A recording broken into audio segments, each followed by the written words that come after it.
Salam sejahtera semuanya. Di sini kami merupakan mahasiswa dan mahasiswi dari Universitas Internasional Batam.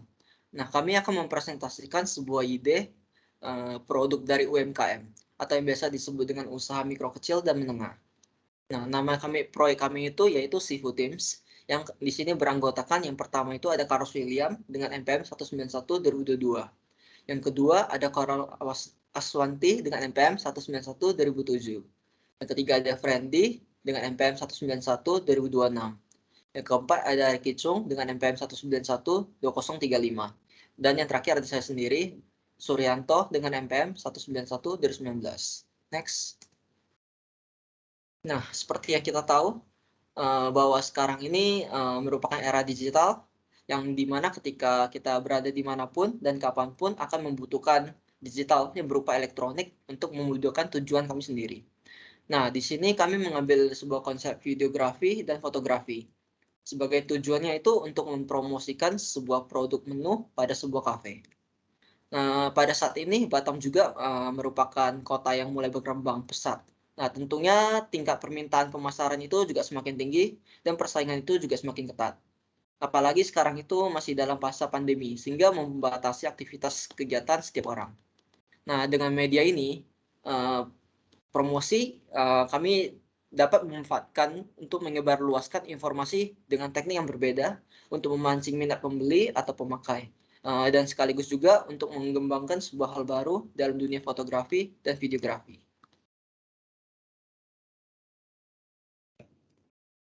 Selanjutnya,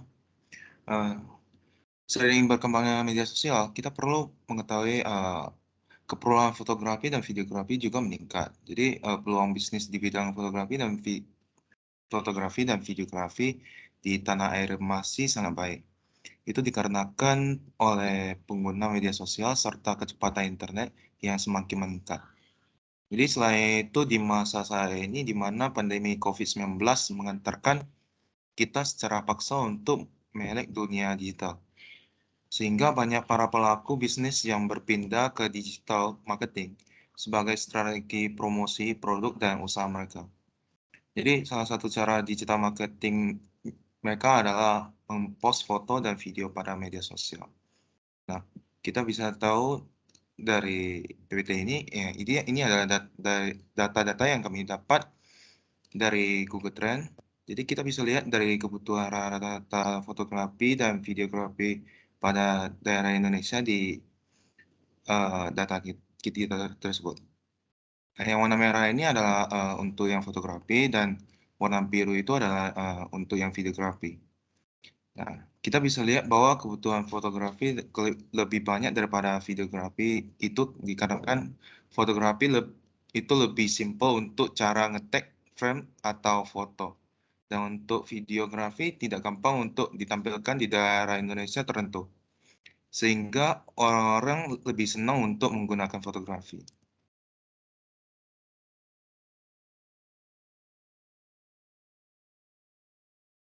Selanjutnya akan dilanjutkan oleh saya. Berikut adalah target UMKM kami.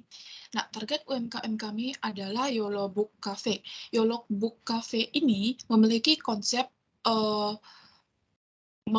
buku dan dia memiliki judulnya itu YOLO ini artinya You Only Live Once. Nah, konsep ini cukup menarik untuk kalangan kafe. Nah, di lokasi target UMKM ini adalah di Sungai Binti, Ruko nomor 3, Sungai Binti, Kecamatan Sagulung, Kota Batam, Kepulauan Riau dengan kode pos 29425. YOLO Book Cafe dia memiliki konsep buku yang seperti saya jelaskan tadi, konsep buku dan dia itu bersifat minimalis.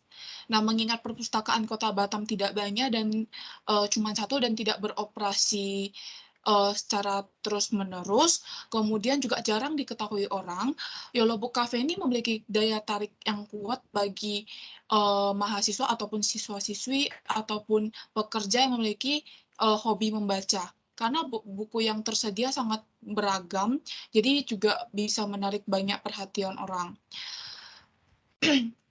YOLO Book Cafe ini juga meningkatkan budaya baca dengan diterapkan pada tempat yang lebih sering dikunjungin orang. Tempat ini tidak hanya cocok sebagai yang hobi membaca, tapi juga diperuntukkan pecinta kopi yang pengen me time ataupun mahasiswa-mahasiswa yang ingin mengerjakan tugas di sana. Next akan dilanjutkan oleh Friendly.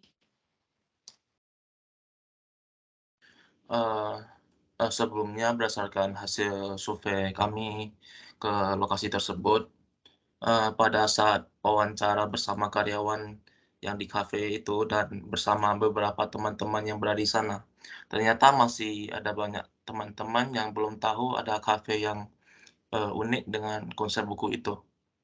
Dan selama ini Instagram Cafe Yolo itu mereka banyak post foto-foto buku, foto-foto makanan dan minuman, beserta foto-foto kegiatan orang yang berkegiatan di sana.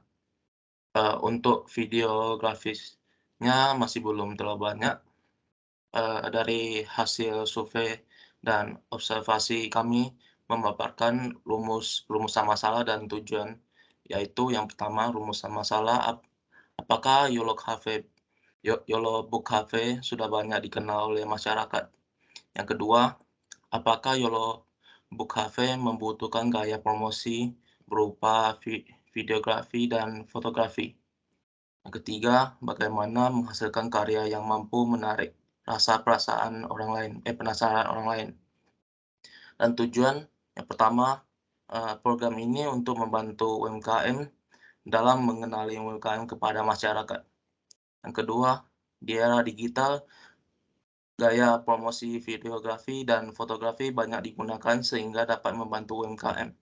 Dan terakhir, karya yang mampu menarik adalah karya yang memiliki menyampaikan suasana dan kegiatan di UMKM. Next. Sekarang lanjut ke bagian jadwal program UMKM. Jadi bisa dilihat pada tabel ini adalah tabel jadwal untuk menjalankan UMKM ini. Jadi yang pertama tanggal 14 Maret itu kami mengerjakan proposal yang akan dibuat untuk UMKM ini. Lanjut tanggal 15 Maret itu mengumpulkan proposal. Setelah menyelesaikan proposal pada tanggal 25 Maret kami langsung menghubungi ke Yolo Book Cafe untuk meminta izin kepada pemilik di sana. Jadi kami menceritakan apa saja yang kami lakukan dalam program UMKM ini terhadap Yolo Book Cafe. Jadi ya berbincang-bincang kami mau buat video dan foto yang bisa membuat Yolo Book Cafe bisa dikenal banyak orang. Setelah selesai berbincang dan pemiliknya menyetujui langsung, lanjut tanggal 27 Maret kami melakukan survei. Ketika kami melakukan survei ternyata ya tempatnya cukup nyaman karena tempatnya banyak buku yang menarik dan juga dibawakan musik yang chilling. Jadi suasananya nyaman sangat dan juga ketika baru buka udah ada orang dan juga gak butuh waktu yang lama banyak yang datang. Untuk jam operasional mereka ada pada jam 11 sampai jam 9 malam dan buka setiap hari. Setelah survei kami melakukan pengambilan video dan foto di hari yang sama. Terus lanjut ke bagian editing dan hasil final editingnya selesai pada tanggal 25 Mei. Lanjut ke bagian Instagramable. Jadi di Yolo Book Cafe ini setelah survei kami melihat ada tempat yang bisa dijadiin Instagramable. Contohnya seperti pada gambar ini. Next, lanjut ke bagian foto dokumentasi. Jadi ini adalah foto dokumentasi tingkah anggota kami dengan salah satu pegawai Yolo Book Cafe. Sekarang lanjut tampilan di hasil video yang kami buat.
Oke, jadi itulah hasil presentasi dari kelompok kami. Sekian dan terima kasih.